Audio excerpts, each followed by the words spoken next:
Okay.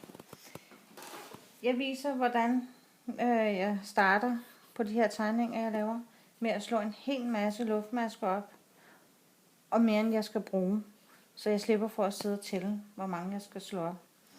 Og så hækler jeg firkanter, så jeg har det antal efter tegningen. Og det er 2 luftmasker, og så springe 2 over og ned i næste. Og lave en stangmaske. Og 2 luftmasker, springe 2 over og ned.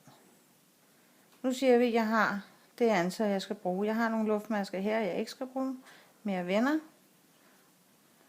Og så vender jeg med 5 for en stangmaske og 2 luftmasker.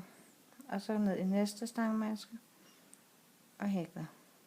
Og 2 luftmasker. Og ned i næste stangmaske der. Og hækler. Og nu siger vi, at jeg er kommet herhen til, hvor jeg skal begynde, hvor der er krydser.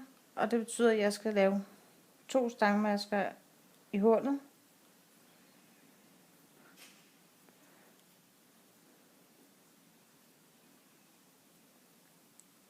Og en stangmaske i næste stangmaske.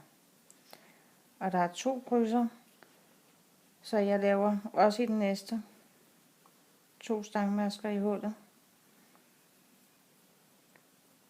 Og en stangmaske i næste stangmaske.